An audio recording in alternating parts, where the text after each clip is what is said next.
नमस्कार, आप देख रहे हैं विंध्या टाइम्स और आपके साथ मैं श्रेया। आज की बुलेटिन की खबरों के साथ हाजिर हुए हैं। पहली खबर की बात करते हैं।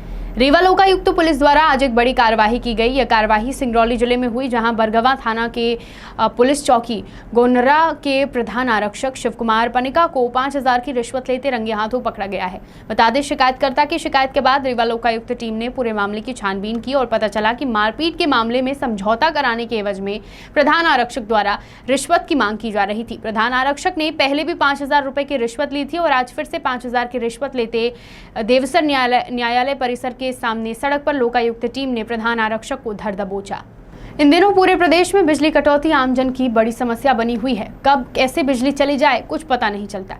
इसको लेकर पूर्व मुख्यमंत्री कमलनाथ के नेतृत्व में आज प्रदेशव्यापी प्रदर्शन किया गया, जहां तमाम जिलों में कांग्रेस पदाधिकारी व कार्यकर्ताओं ने धरना दिया। रीवा जिले में भी आज सभी कांग्रेस के वरिष्ठ नेता, पदाधिकारी और कार्यकर्ता एमपीईबी कार्यालय के सामने धरना प्रदर्शन पर बैठे और अघोषित बिजली कटौती को लेकर नारेबाजी की, साथ ही ज्ञापन सौंपा। कांग्रेस कार्यकर्ताओं का कहना है कि बिजली कटौती की समस्या को अगर जल्द निपटाया नहीं गया तो कांग्रेस और वृहद आंदोलन करेगी। अगली खबर की बात करते हैं। प्रदेश भर में आज संविदा स्वास्थ्य कर्मचारियों द्वारा सांकेतिक धरना प्रदर्शन किया गया। इसमें रीवा जिले के सभी संविदा स्वास्थ्य कर्मचारी भी शामिल रहे।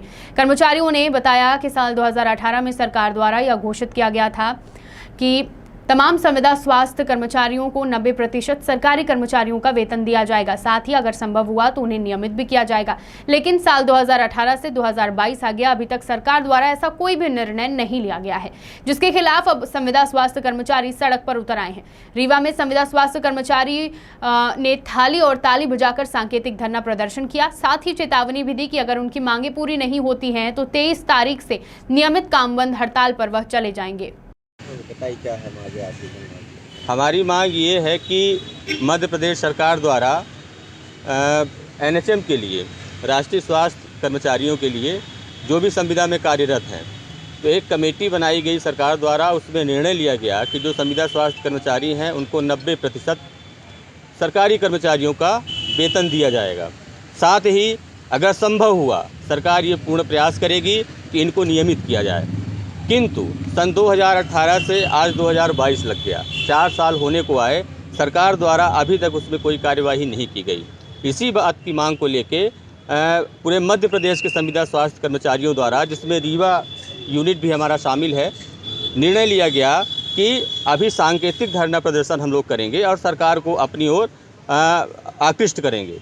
अगर सरकार हमारी मांगे नहीं मानती है तो 23 तारीख से हम लोग नियमित तौर पे काम बंद करके हड़ताल करेंगे, जिसकी अनिश्चितकालीन हड़ताल करेंगे, जिसकी संपूर्ण जवाबदारी शासन प्रशासन की होगी। क्योंकि हमने उनको चेताने का पूरा प्रयास किया, अपनी तरफ आकृष्ट करने का पूरा प्रयास किया, लेकिन सरकार अगर आकृष्ट नहीं हो रही तो हमारी मजबूरी है। क्योंकि जितना पैसा सरकार हमको मिनिमम वेतन मान देती है, उससे आज की महंगाई में हमारे अपने परिवार का भरण पोषण करना मुश्किल है। आज आप थाली बजा रहे हैं, क्या इसका उद्देश्य क्या है? थाली और ताली इसलिए बजा रहे हैं कि जब कोरोना नामक संकट आया तो हमारे देश के प्रधानमंत्री नरेंद्र भाई मोदी जी ने हम लोगों को ये चीज़ बताई। हम लोगों को पता नहीं था कि थाली और ताली बजाने से कितना भी कठोर संकट क्यों ना हो वो दूर हो जाता है। तो थाली और ताली बजा के हम लोग प्रधानमंत्री जी के बातों का अनुसरण कर रहे हैं कि हो सकता है कि जो संविदा कर्मचारियों के ऊपर मानदेय को लेकर इतना बड़ा संकट आया है, हो सकता है वो ख़त्म हो जाए। नाम और पद बता दीजिए। संजय दुबे। रीवा जिले के गढ़ थाना अंतर्गत कटरा मऊगंज मार्ग के पास बीते रात एक भीषण सड़क हादसा हुआ।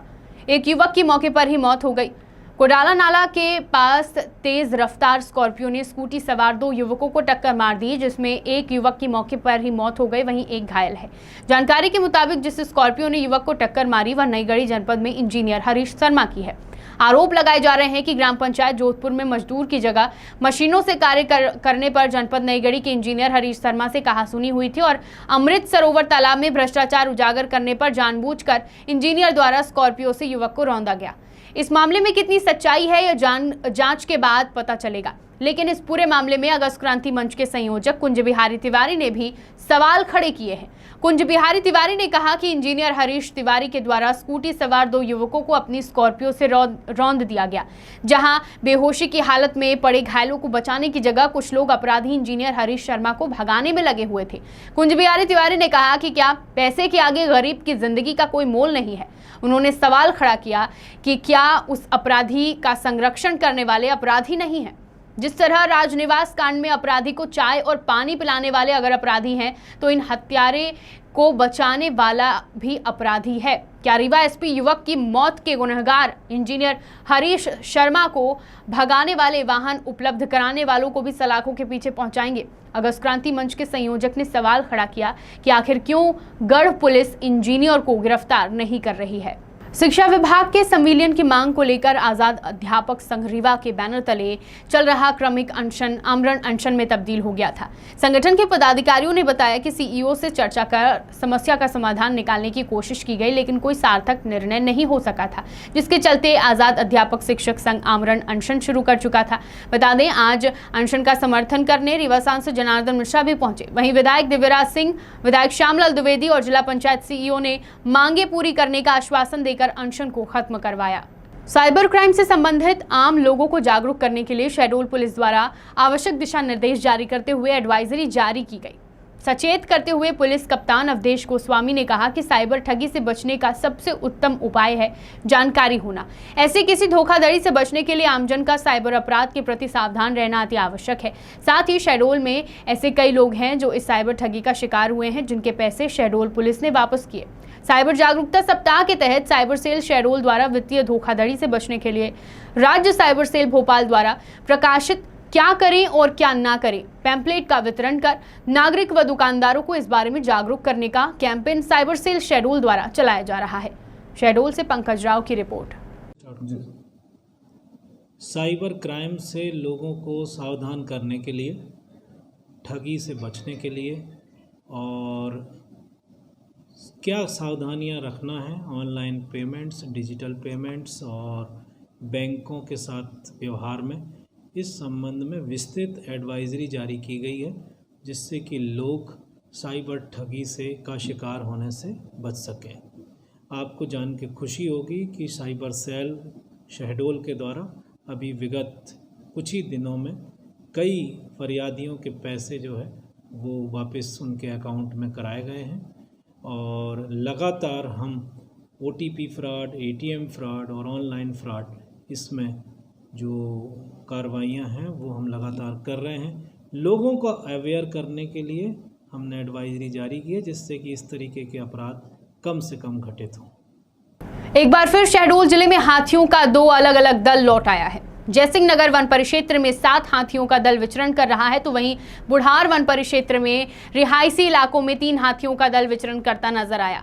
हाथियों के दल के वापस लौटने पर फिर से ग्रामीणों में दहशत पैदा हो गई है। बता दें कि कई मकानों को हाथियों ने नुकसान पहुंचाया है।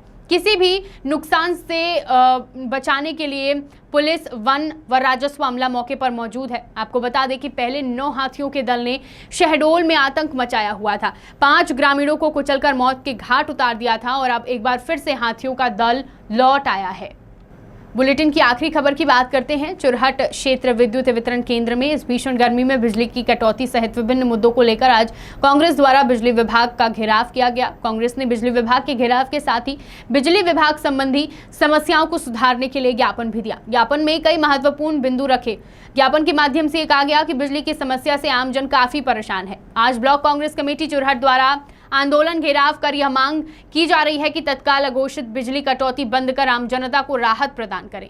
कांग्रेस द्वारा कहा गया कि प्रदेश की भाजपा सरकार के मुख्यमंत्री द्वारा झूठी घोषणा कर 24 घंटे की बिजली आपूर्ति की पोल अब खुल चुकी है, जहां एक और बिजली की कटौती से इस समय भीषण गर्मी में पानी की भी समस्या उत्पन्न हो रही है। वहीं बिजली बंद होने से ट्यूबवेल से पानी नहीं मिल रहा है। ट्रांसफार्मर के खराब होने के बावजूद सुविधा मुहैया उपलब्ध कराने में विभाग लापरवाही करता है।